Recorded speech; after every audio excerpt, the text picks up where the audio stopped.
Battle Through the Heavens, Chapter 185. The Young Maid with Snake Scales and Mysterious Eyes.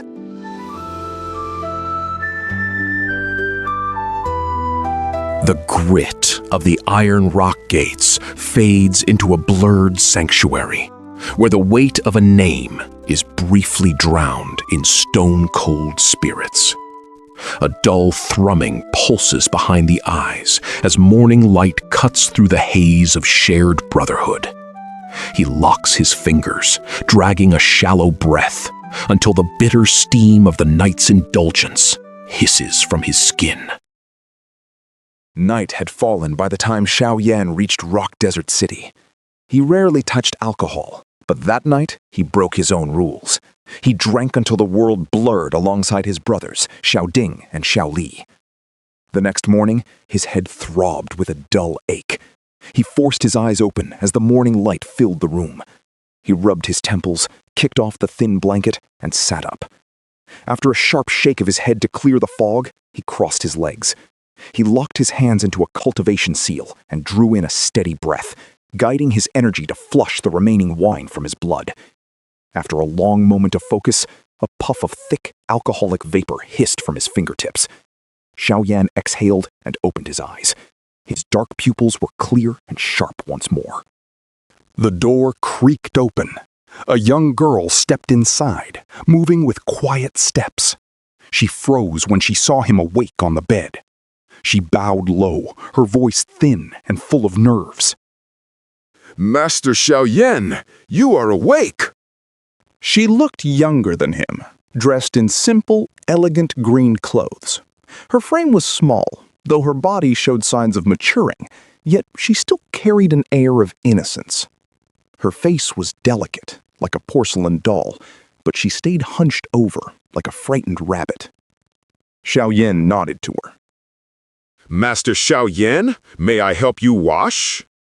She placed a basin of water on a wooden stand near the bed. She kept her eyes down, her fingers twitching with tension. No need. I can do it myself. Xiaoyan stood and walked to the basin. He splashed water on his face and glanced at her. What is your name? The girl started, her eyes wide.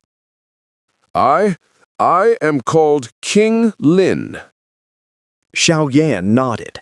He dried his face, tossed the towel back into the basin, and took a deep breath of the morning air. Seeing that he was finished, Qilin quickly grabbed the basin and turned toward the door. As she walked away, Xiaoyan watched her move. Her waist swayed with a strange, fluid grace. It reminded him of the way a snake woman moved.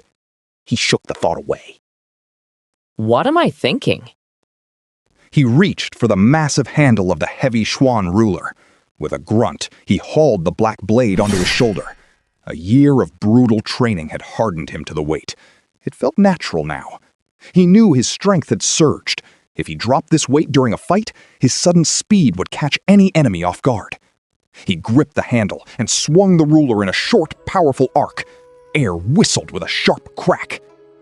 The wooden stand beside him shattered into splinters.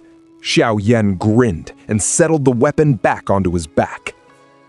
Qilin returned to the doorway and gasped at the wreckage. She hurried over to pick up the clothes that had fallen to the floor. Xiaoyan felt a flash of guilt. He reached down to help her, but his hand stopped midair. He stared at her wrist, where the sleeve had slipped back. A patch of green snake scales covered her pale skin. Xiaoyan looked at her legs. There was no tail, only two small, delicate feet. Qilin looked up and saw him staring. She realized her sleeve had fallen. Her face turned ghost white. She yanked the fabric down and scrambled backward until she hit the corner of the wall. She curled into a ball, clutching her legs as her body shook. "I am sorry," she sobbed. "I did not mean to scare you."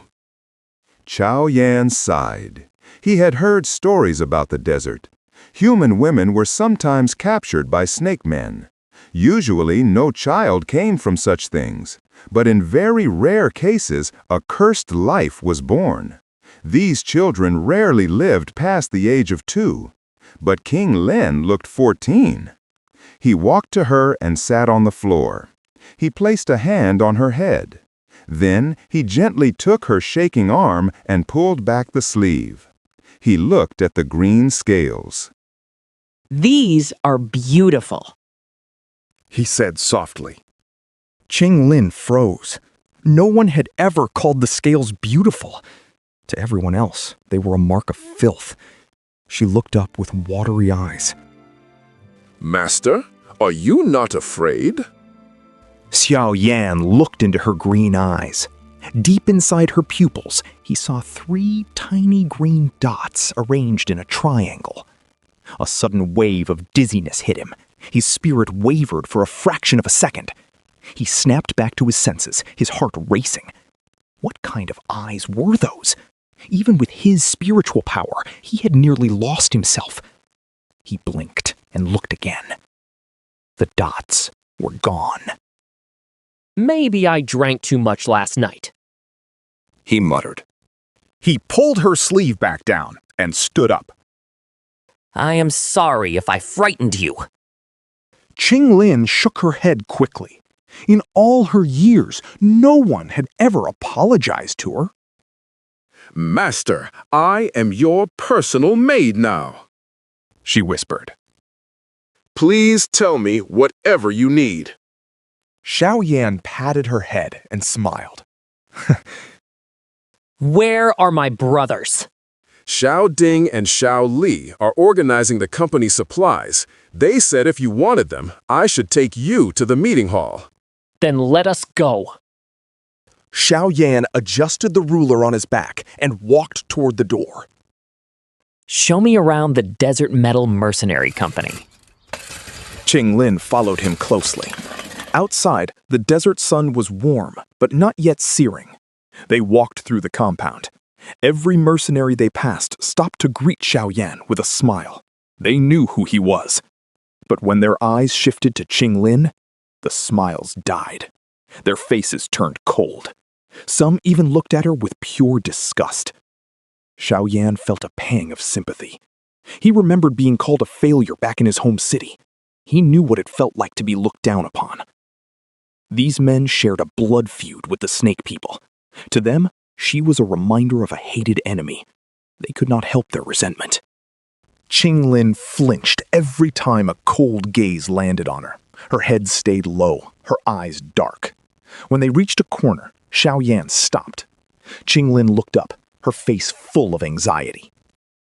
Qing Lin, do not care about how they look at you. He said. You do not live for them. You live for yourself.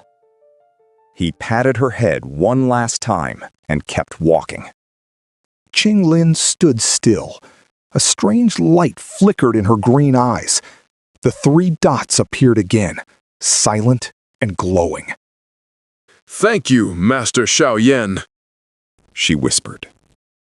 A small, mesmerizing smile touched her lips, and she ran to catch up with him.